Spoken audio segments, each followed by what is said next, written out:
Hello there, this is Susanna. Welcome to The Real You. Thank you so much for subscribing and for all your comments and suggestions. Now let's talk about negative emotions. What do we do with them? There are many people writing me mostly about chronic anxiety and depression, and I know how hard it is to deal with these negative, intense states, depressive thoughts and feelings, especially when they are so intense and we don't know where to start and what to do. So what do we do with them? Do you express them or not? Is it good to express them or not? How long should we express them? Now, honoring emotions is quite the fashion these days. There is a tendency to being overly emotional, tolerant, and we are kind of encouraged to honor our emotions and our pain. Now, when it comes to expressing emotions, there could be a great deal of confusion. And there are all kinds of theories, and most of them are wonderful. But to my opinion, without the Vedic perspective and the depth of this knowledge, they remain kind of chunked and partial, and they could miss the big picture. And without the proper discernment and knowledge, real tolerance is not possible. Now, the truth is that most of these negative feelings are expressions of our limitations, expressions of the lies that we're telling ourselves. So in a way, focusing on these negative feelings actually is making us focus more on our limitations, on what we are not, rather than focusing on this greatness that we are and this potential that is there as a human being. And it's very rare that these negative emotions and states that we're experiencing on a daily basis are actually in response to what happens. Most of the times we are just repeating patterns that we learned or inherited.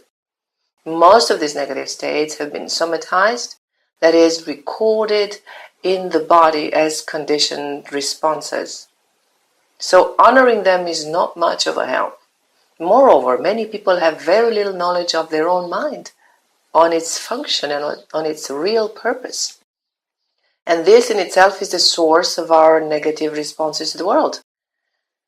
And this is the underlying cause of the most predominant emotional challenges in our society: anxiety, depression, fear, stress, panic attacks, etc. So what do we do with these negative emotions? How do we look at depression? How do we cope with anxiety and fear? These questions are also asked by people who are following spiritual paths. So some theories will say do nothing with it, it will pass. Others say practice being with it, or do counseling. Others say don't resist it, accept it. Others say take medication or imagine that it's not real. Some other theories say that it's necessary, it's a step that we have to go through. Others say to realize that it's not who you are, etc., etc. So there's so many answers, and how do we know what to do? Remember what I just said before. Too many people have very little knowledge of their own mind and its real function and its purpose, and that in itself is the source of our negative responses to the world. So knowing how your mind works will make you see more clearly that it's not you per se who are depressed, it's not you who's going through anxiety. It is your mind who got cluttered and stuck in a certain direction, functioning a bit beside its norm. You're not anxious or depressed or stressed. It is your mind which got stuck in certain circuits. And that translates into some physical reactions in your body. Now, the same thing applies to the opposite. For instance, in regards to enlightenment and awakening, where people are striving to reach liberation and illumination and becoming detached. Let's be very clear about something. Nobody gets illuminated or enlightened. What gets illuminated is your mind. What gets detached is the mind. What gets clear is the mind. You don't. You are in the background all the time. The you that never changes. The you that is the presence, the space where all this takes place. The sense of I am that was there when you were 3 days old, when you were 7 years old, when you were 27, and now.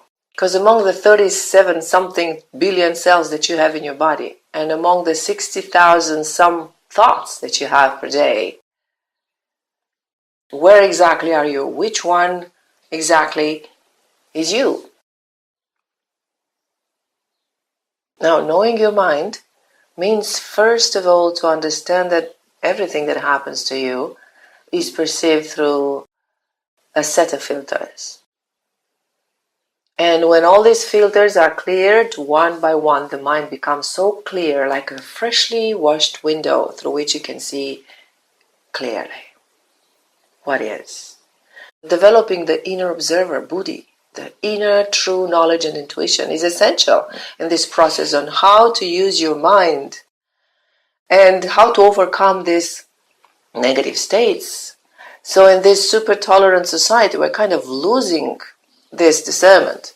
What do we keep? What do we choose? What do we tolerate? What do we change? Now there's nothing to honor in a chronic negative response towards life. There's nothing to honor in a thought that isolates one in the dark, in the loneliness, and in the meaninglessness of life. There's nothing to honor in the repetitive pattern of negative thinking. Now imagine that one day you're very angry and that you record yourself on your phone as you are screaming and expressing this anger. And that afterwards, you keep playing that audio file every day, over and over again. Over and over again. Now, what is the value of that? By listening to this recording over and over again, in which way are you honoring yourself? In which way are you honoring life or anger for that matter? Now, remember the questions we asked earlier about anxiety and depression, what do we do with them? And the most frequent answers to that, the theories to that. Now, let's imagine that we have the same conversation about our recording. If you have a recording that disturbs you when you hear, when you listen to it, what do you do about it? Now, let's take the answers we had earlier. You let it pass, you practice being with it, you try not to resist it and to accept it. You take medication, you imagine it's not real, you think it's necessary, it's a step that you need to go through, you think that you have to realize that you're not that recording, etc., etc., etc. Isn't it that things become much clearer now? Can you see, just like I do, that we can stop playing that recording, delete it, and record a beautiful thought instead. A thought that supports you, a thought that allows you to reach and express more of your human potential. A thought that reminds you of the truth of who you are. But that requires, of course, knowing your mind a little bit and knowing its tricks, knowing how to communicate with it. Mind needs to be trained. And you need to practice a little, because that's basically what happens in most of the cases of chronic emotions, negative emotions. That's what happens when we are honoring our negative emotions. We are only amplifying them, and we are awakening more and more these feelings of anger, fear, anxiety, or depression. We feed them. Now, we don't practice tolerance with the weeds in the garden when we want to have a beautiful, clear, and healthy garden, do we? On the other hand, the purpose is not to avoid feeling emotions, but emotions as a natural response to something that happens, as compared to a conditioned response. They are two different things. And I'll explain more about that in my next videos. Thanks for watching. Thanks for sending your comments and suggestions, and I'll see you soon.